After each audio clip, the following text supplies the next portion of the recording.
नमस्कार, मैं हूं प्रवीण दुबे। इधर आशीर्वाद तो उधर आक्रोश, दोनों लगभग साथ साथ ही पहुंच रहे हैं लोगों के दरवाजे पर। तो जो राजनीतिक दलों से असंबद्ध वोटर हैं वो दोनों की बात सुनने के बाद कंफ्यूज हैं कि जिंदाबाद चिल्लाएं या मुर्दाबाद। उसने हल निकाल लिया कि दोनों का तिलक लगाकर स्वागत करो, यथा योग्य मेहमान नवाजी करो और मुस्कुरा के विदा कर दो। जो बोलना होगा वो मौन होकर उस दिन बोलेंगे जब मतदान हो रहा होगा। हाँ, दोनों ही दलों की सोशल मीडिया जरूर भीड़ के अलग अलग एंगल से फोटो सार्वजनिक कर रही है और आभार जता रही है शब्द के साथ कि अपार जन समर्थन के लिए, अभिभूत होने के लिए बहुत बहुत शुक्रिया। ये संदेश जो हैं ये वायरल हो रहे हैं फोटो के साथ। जनता किस यात्रा को आशीर्वाद देगी और किसके प्रति आक्रोश दिखाएगी ये तो अभी तय नहीं है, लेकिन ताकत दोनों दल दिखाने में जुटे हैं। मैं बीते कुछ दिनों से लगातार ये कह रहा हूं कि चुनाव प्रचार में ताकत बीजेपी ज्यादा झोंक रही है, वो ज्यादा आक्रामक है। दो वजह होंगी इसके पीछे। पहली, या तो वो खुद को जनता के बीच अतिशय विनम्र दिखाने के प्रयास में है, या फिर उसे ऐसा कोई इनपुट है कि खतरा उसके लिए ज्यादा बड़ा है। बहरहाल, तो आज बात इसी मसले की करेंगे कि यात्राओं में हो रहा तिलक चंदन स्वागत क्या जीत का तिलक है या कोरी मेहमान नवाजी। यात्रा क्या वोटर का मानस बदलने में सहायक होगी। आशीर्वाद और आक्रोश, कौन सा शब्द नतीजों के वक्त ट्रेंड कर रहा होगा। मुद्दों के किडनैप हो जाने के बाद कांग्रेस क्या ऐन वक्त में कुछ नए अनाउंसमेंट लेकर आएगी जो माहौल बना दे। इसके अलावा यह भी कि यात्रा के दौरान अलग अलग धर्मों के आराधना स्थल पर जाने से भी फर्क पड़ता है या सिर्फ महज रस्म अदायगी है। साथ ही यह भी कि टिकट वितरण की पहली किश्त आने के बाद भाजपा के सत्ता के हितग्राहियों की दूसरी और कांग्रेस की पहली सूची कब तक आएगी। बहुत सारे सवाल जिन्हें लेकर एक खास पैनल के पास जाएंगे और कहेंगे जवाब तो देना होगा, लेकिन रस्मन सबसे पहले आपको दिखाते हैं एक रिपोर्ट। देखिए,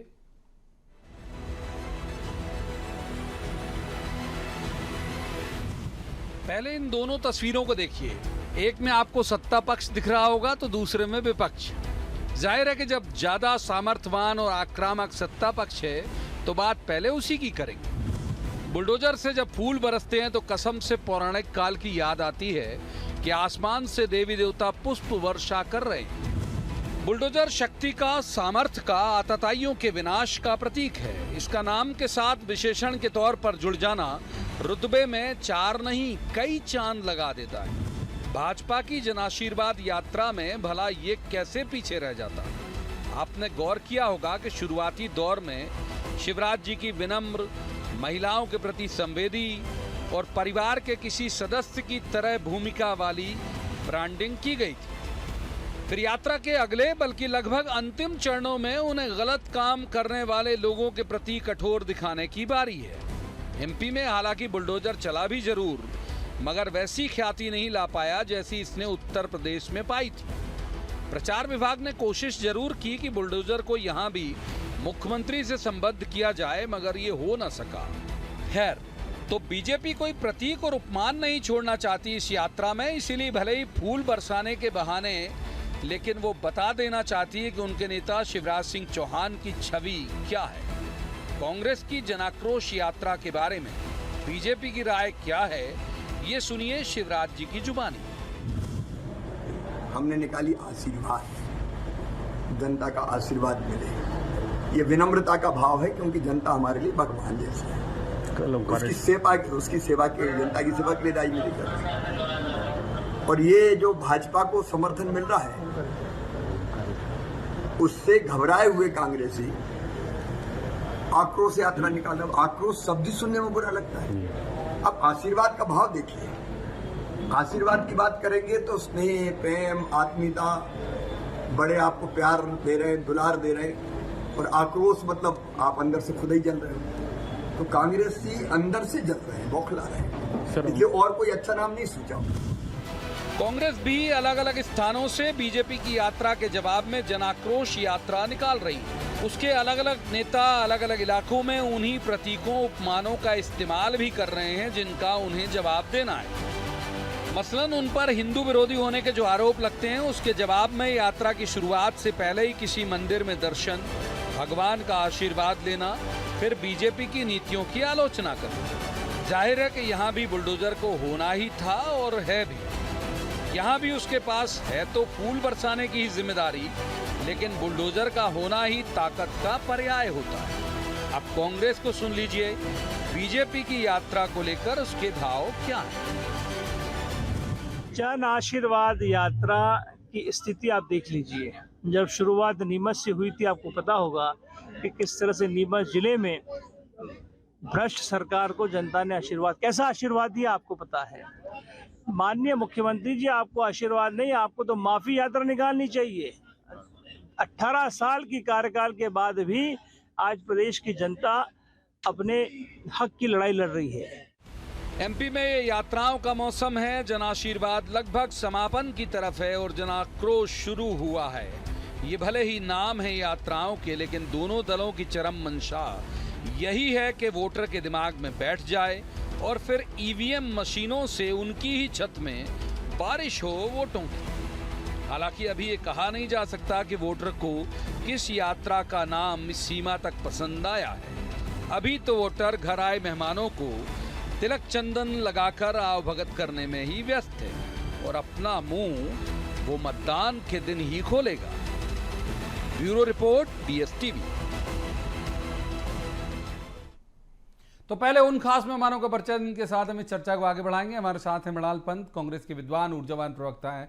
बहुत स्वागत है मृणाल जी का। दूसरे मेहमान है मिलन भार्गव, ये बीजेपी के विद्वान ऊर्जावान प्रवक्ता हैं। मिलन जी का भी बहुत स्वागत। तीसरे मेहमान वरिष्ठ पत्रकार हैं, अच्छे राजनीतिक विश्लेषक हैं, दिनेश गुप्ता। दिनेश जी का भी स्वागत है। शुरुआत करेंगे आज मृणाल जी से। उनकी यात्रा निकल रही। मृणाल जी, कितना आक्रोश देख पाए आप अपनी इस यात्रा के दौरान जो अब तक निकली है अलग अलग इलाकों से? मध्य प्रदेश की जनता भारतीय जनता पार्टी के शासन से बेतरह प्रताड़ित और प्रभावित है। हाल ही में हमने देखा मुख्यमंत्री जी ओंकारेश्वर और महेश्वर गए और अपने दंभ के चलते उन्होंने 2000 से ज्यादा परिवारों को दोनों जगह बेघर कर दिया। लोगों के पास खाने के लिए राशन नहीं बचाए, घर के घर लुट गए। जितने साजो सामान संपदा सालों की मेहनत के बाद इन दो शहरों में लोगों ने जुटाई थी, वो मुख्यमंत्री जी के अहम से नष्ट भ्रष्ट हो गई है, क्योंकि केवल उनको रपट पार कराने के लिए भारतीय जनता पार्टी के शासन के निर्देश पे बांध में पानी रोका गया और एकदम से छोड़ दिया गया। तो हजारों लोगों का घर तोड़ने वाले मुख्यमंत्री को क्या आशीर्वाद मिल सकता है? इस आक्रोश की अभिव्यक्ति हम अपनी आक्रोश यात्रा के माध्यम से करते हैं। किसान लगातार 18 साल से प्रताड़ित। पहले तो सूखे के कारण उसका नुकसान हुआ, बचा कुछ अतिवृष्टि ने नुकसान कर दिया, लेकिन किसानों की मदद करने की जगह मुख्यमंत्री जी वोटों की फसल में काटने निकल गए। किसानों के इस आक्रोश को अभिव्यक्ति देने के लिए हम जन आक्रोश यात्रा निकाल रहे हैं। मध्य प्रदेश में 1 करोड़ से ज्यादा नौजवान बेरोजगार हैं। व्यापम की अभी स्याही सूखी भी नहीं थी कि पटवारी भर्ती में नए नए घोटाले हो गए। इन बेरोजगार नौजवानों को अभिव्यक्ति देने के लिए हम जन आक्रोश यात्रा निकाल रहे हैं और बड़ी की खुशी की बात है, इन नौजवानों की उसमें भागीदारी भी मिल रही है और साथ भी मिल रहा है। महिला अत्याचार की स्थिति मध्य प्रदेश में जस की तस है। चोरी की सरकार और चोरी की घोषणाओं के विरुद्ध हम जन आशीर्वाद यात्रा जन आक्रोश यात्रा निकाल रहे हैं, जन आशीर्वाद का विरोध करते हैं। तो भाजपा की विदाई यात्रा के सामने मध्य प्रदेश की जनता के दर्द को अभिव्यक्ति देने के लिए सालों से लगातार चले आ रहे कमीशन और भ्रष्टाचार के खिलाफ इस 50% कमीशन सरकार के खिलाफ ऐलान करते हुए जन आक्रोश यात्रा निकली है। हर जगह उसे जनता का भरपूर समर्थन है और बड़ी खुशी की बात यह है कि भारतीय जनता पार्टी की यात्रा तो अधिकारियों के बूते हो रही है, प्रशासन के बूते हो रही है। कांग्रेस की जन आक्रोश यात्रा कांग्रेस के कार्यकर्ताओं से ज्यादा बढ़ चढ़कर आम जनता के बूते हो रही है। ठीक है, जवाब ले लेते हैं सर, बहुत वक्त दिया। पहले सवाल में एक बार मिलन जी को इन कर लेते हैं। मिलन जी, आपकी यात्रा जो है वो कांग्रेस की नजर में पूरी तरह फेल है। जनता के दर्द को अभिव्यक्ति देने के लिए कांग्रेस निकली है और वो उनको बहुत समर्थन मिल रहा है, क्लेम है मृणाल जी का। देखिए, मुझे लगता है मृणाल जी हो या कांग्रेस के तमाम नेता ये दृष्टि दोष से पीड़ित हैं। इसी कारण इनको आपके चैनल के पैकेज में दिखाया जा रहा है किस प्रकार से जन आशीर्वाद यात्राओं में जन सैलाब उमड़ कर आ रहा है और जनता के द्वारा हमारे समस्त नेतृत्व को जो आशीर्वाद और जो विश्वास दिया जा रहा है वो ये मीडिया में साफ साफ दिखाई दे रहा है। लेकिन दृष्टि दोष की शिकायत शायद कांग्रेस के तमाम नेताओं को हो गई है और एक अच्छे आई स्पेशलिस्ट को इनको दिखाना चाहिए, क्योंकि राजनीतिक जमीन खिसकने के बाद जो विचलित मानसिकता इनकी दिखाई दे रही है वो नकारात्मक से बढ़ते दिखाई दी। आक्रोश यात्रा इसलिए निकाल रहे हैं क्योंकि इनके कार्यकर्ताओं में, आपसी नेताओं में इतना आक्रोश हो गया है जो आज मंचों पर दिखाई दे रहा है। कल इसकी शुरुआत हुई मंचों पर किस प्रकार से सज्जन वर्मा के समक्ष तमाम नेताओं ने गाली गलौज से उस यात्रा का स्वागत किया, अपना मत रखा, अपना मन स्पष्ट किया। तो ये तो कांग्रेस पार्टी की नीति है और ना नेता है ना नियत है। इसलिए इस प्रकार के बेढंग आरोप लगाकर और जिसमें कोई सिद्धता नहीं है, कोई तार्किकता नहीं है, कोई आरोप सिद्ध करने की क्षमता नहीं है, उसके बाद भी 50% से लेके तमाम भ्रष्टाचार के आरोप लगा के, चूंकि इनके एक इवेंट कंपनी आई हुई है, उसका कहना है कि झूठ को आपके तमाम नेता जब जब ज्यादा फैलाएंगे तो वो सच हो जाएगा। लेकिन ये भूल गए कि जनता जागरूक है, लोकतंत्र में जिस प्रकार से विकास की राजनीति में पिछड़ते गए, तो आज नहीं आरोप लगते हैं तो वो जनता देख रही ना, विकास से अछूती तो नहीं है, विकास को छू रही है, महसूस कर रही है, तभी तो आशीर्वाद आ रहा है, तभी तो छू रही है, महसूस कर रही है, सूंघ रही है। एक बार तीसरे में मान कर लेता हूं दिनेश जी को, बहुत सप्लीमेंट्री मैं कोशिश करता हूं कि पॉलिटिकल गेस्ट को शुरू के पहले शुरुआती सवाल में पर्याप्त वक्त मिल जाए। दिनेश जी को इन करते हैं। दिनेश जी, आप कैसे देखते हैं दोनों को और दोनों यात्राओं के शब्द को, जिसको लेके इन दिनों चर्चा हो रही? देखिए प्रवीण जी, भारतीय जनता पार्टी तो मुझे लगता है ये जो 1 साल के भीतर उनका तीसरी ये इस तरह का इवेंट है। अब विकास यात्रा भी थी, इसके पहले और भी इस कार्यक्रम होता रहा, तो जिसमें विधायकों को भी नाराजगी का सामना करना पड़ा था, सब करना पड़ा था। तो वो जो वहां से जो आक्रोश उपजा, जिसको कांग्रेस बहुत देर से आइडेंटिफाई कर पाई कि जनता में कोई लेकिन चूंकि उसके पहले वो आशीर्वाद के लिए निकल गए, तो इसलिए आप लगा कि ये इसको कॉपी कर रहे हैं, कॉपी कर रहे हैं। निश्चित तौर पे जो कांग्रेस की यात्रा है वो उस आक्रोश को रिप्रेजेंट नहीं करती जो जनता में है, क्योंकि जो मुद्दे हैं जनता के, अभी तक कांग्रेस पार्टी ने उनको आइडेंटिफाई नहीं किए हैं कि क्या मुद्दा है। देखिए, आपने 2003 में हमने देखा सड़क, बिजली, पानी मुद्दा था। 2008 के मुद्दे कांग्रेस के पास नहीं थे, 13 के नहीं थे।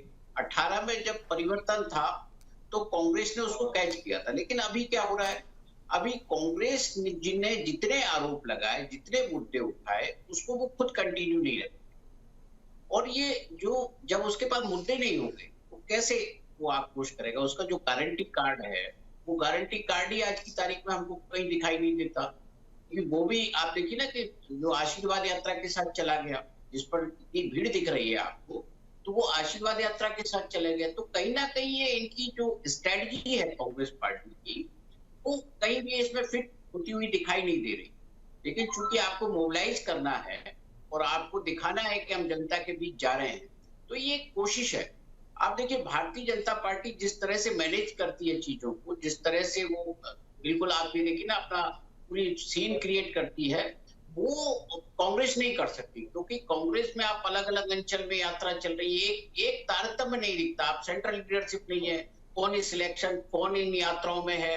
तो भारतीय जनता पार्टी पूरे प्लान तरीके से कर रही है। और ये आप देखिए ना, यदि अरुण यादव को आप बुंदेलखंड भेजेंगे तो क्या होगा? जिस अंचल के हैं, जिस अंचल में उन्हें काम करना चाहिए, वहां उस अंचल में तो वो कर नहीं रहे। जवाब लेते हैं, आपके पास जवाब लेते हैं मलाल जी। दिनेश जी की राय में सब कुछ अनप्लान्ड है आपके यहाँ। और दूसरी वो एक बात जो वो कह गए, उसे और थोड़ा सा विस्तारीकरण में कर देता हूँ कि इसमें तो कोई दो राय नहीं। गवर्नमेंट पिछली बार आपने बनाई थी, आपका जनादेश जो है वो शिफ्ट हुआ बीजेपी की तरफ, तो वो आक्रोश होना चाहिए वोटर में कि हमने चुना इन्हें, आ गए ये। तो आपको लगता है कि ऐसा कुछ है पब्लिक के मन में? अब ये भूल गई जनता? देखिए, मैनेजमेंट संबंधी दिनेश जी की एक बात से मैं सहमत हूँ। भारतीय जनता पार्टी की जन आशीर्वाद यात्रा में मैनेजमेंट इस तरह से किया गया है कि पीएसटी विभाग के अभियंता को कुर्सियां लाने की जिम्मेदारी दी गई, पीडब्ल्यूडी विभाग को मंच बनाने की जिम्मेदारी दी गई है, तहसीलदार को गाड़ियां इकट्ठी करने और थाना करने की जिम्मेदारी दी गई है, और पुलिस प्रशासन को कार्यकर्ताओं की बाकी सारी व्यवस्था करने की जिम्मेदारी। आऊंगा मिलन जी, आऊंगा, बात पूरी हो जाएगी। इसके लिए जो पैसा इकट्ठा किया जा रहा है, उससे मध्य प्रदेश की जनता हर जगह त्रस्त है। अब महू से जन आशीर्वाद यात्रा निकली, महाराष्ट्र के मंत्री और मुख्यमंत्री आ रहे हैं। भाई, अरुण यादव जी प्रदेश कांग्रेस के अध्यक्ष रहे, पूरे प्रदेश में उनका दौरा होता है, पूरे प्रदेश में उनकी फैन फॉलोइंग है। एक पिछड़ा वर्ग के वो बहुत बड़े नेता है, किसान नेता है, पूरे प्रदेश में उनकी अपील है। लेकिन महाराष्ट्र के उप मुख्यमंत्री की, ऐसे केंद्रीय मंत्रियों की जिनका नाम भी मध्य प्रदेश की जनता ने नहीं सुना, उनका जन आशीर्वाद यात्रा में क्या काम? और भाषण में आ रहे हैं तो मध्य प्रदेश के मुद्दे पीछे गौण है, दिल्ली की बातें कर रहे हैं, प्रधानमंत्री जी की बातें कर रहे हैं। वास्तविकता प्रवीण जी यह है कि इस भारतीय जनता पार्टी की सरकार के पास अपने शासन की एक भी उपलब्धि जनता को गिनाने के लिए नहीं है, इसलिए दिल्ली के नेताओं का उनको सहारा लेना पड़ रहा है। मध्य प्रदेश के मुद्दे पूरे के पूरे भाषणों से गायब है। दूसरी तरफ मध्य प्रदेश में कांग्रेस पार्टी का पूरा चुनाव प्रदेश के नेताओं के जिम्मे है। क्या एकजुटता दिखाई दे रही है नेताओं की कमलनाथ जी के नेतृत्व में? सबके कामों का विभाजन दीजिए, इतना व्यवस्थित कार्य का विभाजन पहले कभी नहीं हुआ। पूरे मध्य प्रदेश की एक एक विधानसभा को हमने जन आक्रोश यात्रा के माध्यम से कवर करने की कोशिश की हुई है। जनता के मुद्दे इसमें जोड़े हैं और अगर कुछ चीजें जुटी हैं तो थोड़ा सा इंतजार करिए, आचार संहिता लगने दीजिए, कांग्रेस पार्टी का घोषणा पत्र आएगा तो जनता के बाकी सारे मुद्दों को भी उसमें आवाज मिलेगी। इस चोरी की सरकार ठीक है, चोरी की सरकार किडनैप कर लिए। मैं जवाब लेता हूं मिलन जी, मुद्दे किडनैप कर लिए आपने इनके। लाडली बहना वाला जो अनाउंसमेंट था वो इनका था, सिलेंडर सस्ता इनका था, इसलिए अब ये वेट कर रहे हैं कि जब आचार संहिता लग जाएगी तब कोई बड़ा मेजर अनाउंसमेंट करेंगे। देखिए, जो सत्ता को हमेशा अपनी बपौती मानकर इस देश की संसाधनों का दुरुपयोग करते आए, वो उनका ये कहना स्वाभाविक है। इसलिए वो गिना रहे हैं कि फला अधिकारी ये व्यवस्था कर रहा, फला अधिकारी। देखिए प्रवीण जी, आप भी जानते हैं कि भारतीय जनता पार्टी की जो कार्य पद्धति है माइक्रो मैनेजमेंट है, और जो कार्यकर्ताओं को गढ़ने की बात है, जो ट्रेनिंग है, प्रशिक्षण है, निरंतर चलने वाला एक सिस्टम है, वो आपने बहुत करीब से देखा है। तो भारतीय जनता पार्टी और कांग्रेस की कहीं कोई जोड़ नहीं है। और रही बात देखिए दोनों यात्राओं में जो सबसे बड़ा फर्क है, भारतीय जनता पार्टी की जन आशीर्वाद यात्रा जारी है, महिलाओं के सम्मान को लेकर, जो 1250 महिलाओं को दिए वो लेकर जा रही है, 450 रुपए सिलेंडर दिया वो लेकर जा रही है, मुफ्त बिजली दी वो लेकर जा रही है, घर दिया, पक्का मकान दिया, शौचालय दिया, सिलेंडर दिया, तमाम तरह की योजनाएं, युवाओं को सीखो कमाओ योजनाएं दी, बच्चों को लैपटॉप दिए, मोबाइल दिए, साइकिल दी। लेकिन कांग्रेस पार्टी ने क्या दिया? 15 माह में सिर्फ आईफा अवार्ड करने नहीं तो वो ये एक मिनट सप्लीमेंटरी ले लीजिए। मैं मुझे लगा था आप शायद उस जवाब की तरफ जाएंगे मिलन जी, फिर तीसरे में मान कर करूंगा सप्लीमेंट्री। लेकिन मुझे लगता है सप्लीमेंट्री मेरी बात पूरी नहीं प्रवीण जी, बात पूरी जानी ओवर लंबा हो जाएगा। क्या जा रही है? सनातन डेंगू है, वो मृणाल जी जो कह रहे हैं कि अगर इतना कुछ दिया, उसी का एक पार्ट है कि इतना कुछ दिया तो दिल्ली के नेताओं को जरूरत क्यों? वो कह रहे हैं भाई इसीलिए उन्हें स्टेट के लोग यहाँ पे खड़े किए, बिल्कुल स्टेट के लोग वाबस्ता है। शीर्ष नेतृत्व सामूहिकता के साथ, हमारे कार्यकर्ता के साथ, ताकत के साथ नीचे उतरता है प्रवीण जी। अच्छा, वो दिल्ली के नेता इसीलिए हैं ताकत बढ़ाने के लिए? नहीं, मध्य प्रदेश का शीर्ष नेतृत्व हो या हमारा देश का शीर्ष नेतृत्व हो, हमारे यहाँ पार्टी का सिस्टम है, सामूहिकता के साथ हर कार्य को किया जाता है, सिद्धता के साथ, प्रामाणिकता के साथ और सकारात्मक राजनीतिक वातावरण के साथ। जो प्रधानमंत्री नरेंद्र मोदी जी ने भी कल कर दिखाया, देश की आधी आबादी को 33% आरक्षण देकर महिलाओं को एक बार सशक्त करने का जो काम किया, बुलडोजर एक बड़ा कॉमन फैक्टर है। कांग्रेस में लग गई ये झूठे प्रपंच रच के अपनी बुलडोजर एक बड़ा कॉमन फैक्टर दिख रहा है अभी इस यात्रा में। शिवराज जी की शिवराज जी या बीजेपी की यात्रा में सिलसिलेवार जो है हमने छवि बदलते देखी। पहले मुलायम लोगों के लिए अनाउंसमेंट वाली, फिर ये और अब जब समापन की तरफ है तब बुलडोजर की एंट्री हुई। जो प्रतीक और उपमान हमने शब्द इस्तेमाल किया उसके तहत ही होगी, जितना मैं समझ पा रहा हूं कि वो सॉलिड होने का पर्याय है बुलडोजर। कांग्रेस में भी बुलडोजर कॉमन है, इसे आप कैसे देख रहे हैं? नहीं देखिए, बिल्कुल ये कहीं ना कहीं जो है ये प्रतीक तो है ही। यदि भारतीय जनता पार्टी को लग रहा है कि हम प्रतीक के तौर पर बुलडोजर हमारा यदि सपोर्ट करेगा, तो फिर आप देखिए ना कि आक्रोश तो उपजेगा। यदि बुलडोजर का काम पॉजिटिव नहीं हो सकता, हाँ, जो बुलडोजर है वो शक्ति और सामर्थ्य का ही पर्याय है। हाँ। तो जब उसको आप इस्तेमाल कर रहे हैं तो आप ये मानना चाहिए केवल हम एक थोड़ा सा अट्रैक्शन पैदा करने के लिए कर रहे हैं, नयापन लाने के लिए कर रहे हैं। यदि उसके तौर पर ये कहेंगे कि हम सब बुलडोजर चलाएंगे और जो है वो करेंगे, तो उससे बहुत ज्यादा वोट मिलने नहीं है। जिन चीजों से वोट मिल रहा है वो केवल शिवराज जी कर रहे हैं। आप देखिए ना, यात्रा से अलग उनके जो कार्यक्रम हैं वो यात्रा से ज्यादा प्रभावी आपको दिखते हैं। वो लगता है कि वो इलेक्शन कैंपेन में लगे हुए हैं, जिसमें बाकी नेता दूसरी तरफ है और एक तरफ शिवराज जी हैं। तो शिवराज जी तो अपना काम कर रहे हैं, हर जगह उनका कुछ ना कुछ इवेंट होता है। लेकिन कांग्रेस में क्या है, आप देखिए ना कि जो चीफ मिनिस्टर ऑफ फेस जिसे आप बताते हो वो यात्रा से नदारद है। तो आप कैसे मतलब चीजों को आप मैनेज कर रहे हैं? आप जिसको पूरे प्रदेश में जाना चाहिए, जैसे शिवराज जी जा रहे हैं, जो आकर्षण चीफ मिनिस्टर फेस को लेकर होना चाहिए, जो क्राउड होना चाहिए, वो कांग्रेस क्रिएट नहीं कर पा रही। तो इसी का तो लाभ भारतीय जनता पार्टी उठा रही है ना, या एंटी इनकम्बेंसी को पॉजिटिव वोट में कैसे बदलें, ये भारतीय जनता पार्टी उसी की कोशिश कर रही है। मृणाल जी जवाब ले लेते हैं, ये एक तार्किक बात कर रहे हैं दिनेश जी। नहीं, जब मौका पड़ेगा तो हमारे सबसे वरिष्ठ नेता भी मैदान में दिखाई देंगे, जनता के बीच में दिखाई देंगे। इस चुनाव प्रक्रिया में बहुत सारी चीजें हैं जिसमें निर्णय लेने की प्रक्रिया। अब भारतीय जनता पार्टी ने तो साबित कर दिया कि प्रदेश के नेताओं का ना तो टिकट वितरण में रोल है। उन्होंने साबित कर दिया कि ना वो प्रदेश में भारतीय जनता पार्टी की नीति तय कर सकते हैं। उन्होंने साबित कर दिया कि भारतीय जनता पार्टी के आला कमान ने मान लिया है कि राज्य में भारतीय जनता पार्टी के पास एक भी विश्वसनीय चेहरा नहीं। इससे उलट कांग्रेस पार्टी में सारे निर्णय हमने केंद्रीकृत रूप से कमलनाथ जी के साथ बाकी नेताओं के साथ समन्वय बिठा के प्रदेश में ही केंद्रित रखे हैं। इस बार पहली बार नीचे से ऊपर तक कांग्रेस के समस्त कार्यकर्ताओं को राय मशविरे में शामिल कर दिया गया है। और एक बार जब ये प्रक्रिया पूरी हो जाएगी तो कमलनाथ जी का चेहरा आपको पूरे प्रदेश में हर जगह दिखाई देगा। मैं बस इतना कहना चाहता हूँ साथ में प्रवीण जी कि भारतीय जनता पार्टी इस यात्रा में दंभ और अहंकार की अभिव्यक्ति कर रही है।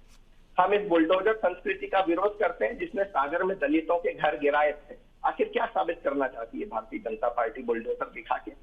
कल महू में महाराष्ट्र के उप मुख्यमंत्री आए थे और मंच से कहने लगे कि 7 फीट गहरे गड्ढे में लोगों को गाड़ देंगे, और टंटिया मामा की कर्मभूमि पे उन्होंने आदिवासियों को नेमावर कांड की याद दिलाते हुए स्पष्ट तौर पे बोला कि जिस तरह नेमावर में भाजपा के लोगों ने एक आदिवासी परिवार के 5 लोगों को 7 फीट गहरे गड्ढे में गाड़ दिया था, ऐसे वापस लोगों को 7 फीट गहरे गड्ढे में गाड़ा जाएगा। आखिर ये दंभ और अहंकार किस लिए? माना कि आपकी सरकार जा रही है, माना कि आपकी विदाई तय है, पर कृपया थोड़ा सा ठीक है मिलन जी जवाब। वो कह रहे हैं कि इनके केवल शब्द में दंभ और अहंकार जैसा है, नकारात्मकता, आक्रोश, लेकिन आपके एक्ट में है, ऐसा ध्वनित हो रहा है मृणाल जी की बात से।